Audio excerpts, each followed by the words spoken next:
I want to be a vampire. There was a teenage boy named Lorcan who said he wanted to be a vampire. Everyone thought he was just looking for attention. He didn't have any friends. All of the kids in his school were afraid of him. He was odd-looking and his head seemed too large for his body. He was unnaturally thin and his eyes were sunken and had dark circles around them. His cheeks were hollow and his skin was a deathly shade of pale. He dressed in black from head to toe. He wore a long black trench coat that resembled a cape.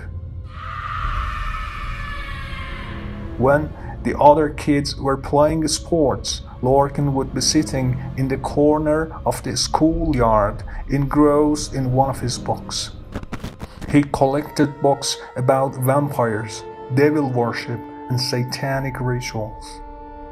He read each one over and over, feverishly underlining passages and taking notes.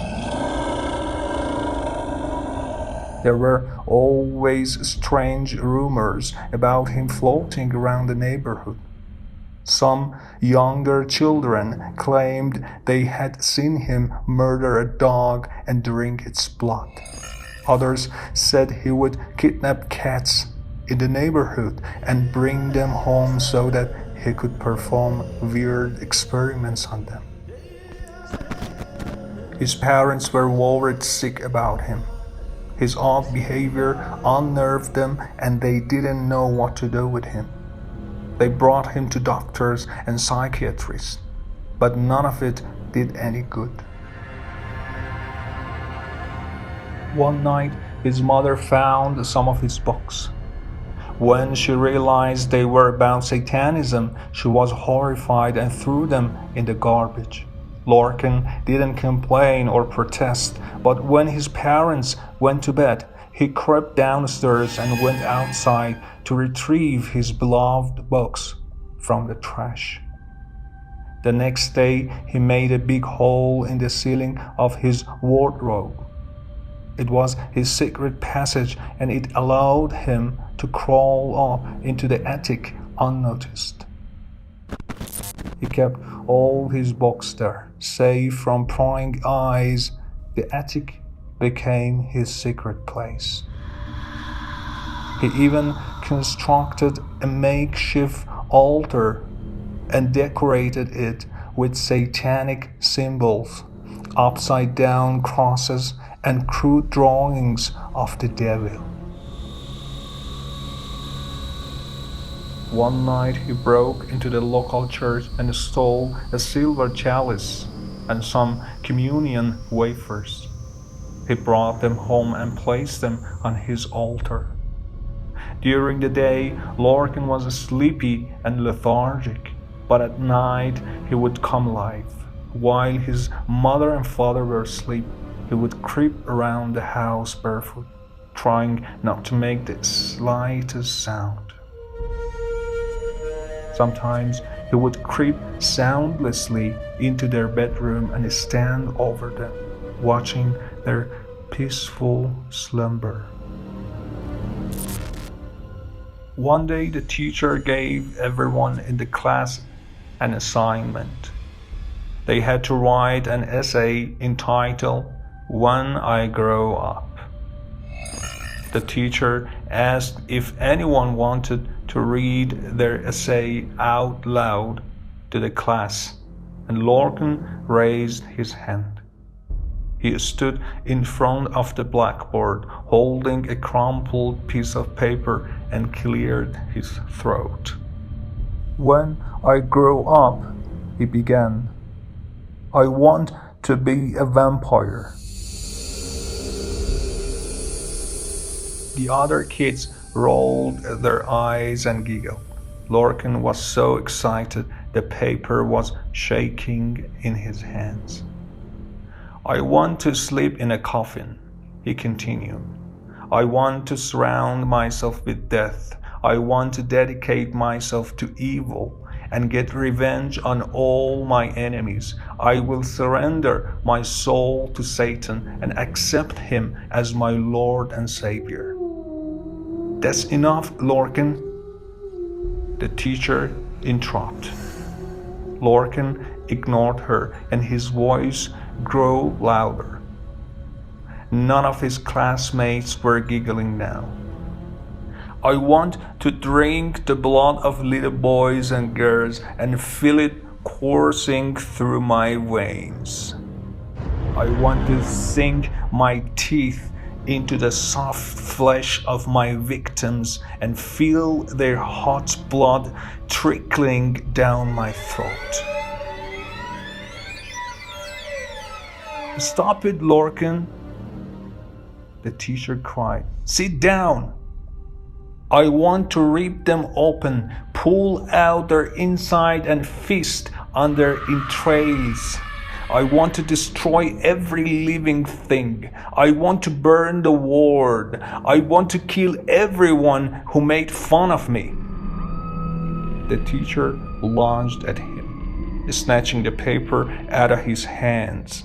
Lorcan clawed at her and screamed like a mad thing. As she grabbed him by the neck and marched him off to the principal's office, he was yelling, "I want to be a vampire! I want to kill you all! I want to kill you all!" Lorcan was suspended from school, and his parents had to meet with the teacher and the school principal. After that, everyone watched him like a hawk. Neighbors would pull their children off the street if they saw him coming. Rumors spread quickly about him, and nobody wanted anything to do with him. One day, a little boy who lived in the neighborhood went missing. His parents searched for him, but there was no sign of him anywhere. It was as if he had vanished into thin air. The police were called, and they knocked on every door in the area, asking questions. One officer questioned Lorcan and noticed he was acting very nervous. The policeman had a bad feeling about the teenager, and he insisted on speaking to his mother and father.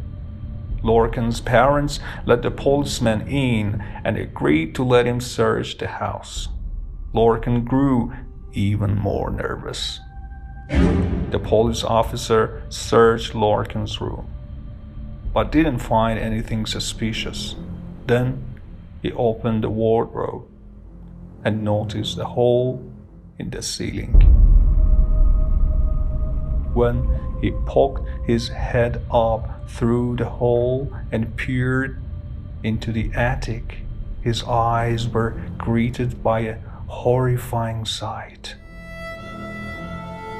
Later, he would say it was the single most disturbing thing he had ever seen in his life. The dead body of the missing boy was hanging from the roof. His arms and legs were tied to the rafters of the attic in the shape of a crucifix. Beneath him was a satanic altar, surrounded by books on devil worship. On the altar was a silver chalice filled with blood. The policeman scrambled downstairs and raised the alarm. He shouted for his colleagues, and when he told them what he had seen, they began a desperate search for Lorcan. But the teenager was nowhere to be found. His parents had no idea where he was. Policemen on the street swore they hadn't seen anyone leave the house. Nobody could find any trace of the teenage boy. The police were baffled. They were sure there was no way the boy could have escaped without being noticed. It was a complete mystery. Later on, one of the officers did recall witnessing something strange. He said that just after all the commotion had started, he thought he saw something flying out of one of the upstairs windows. It flapped its wings and disappeared into the night.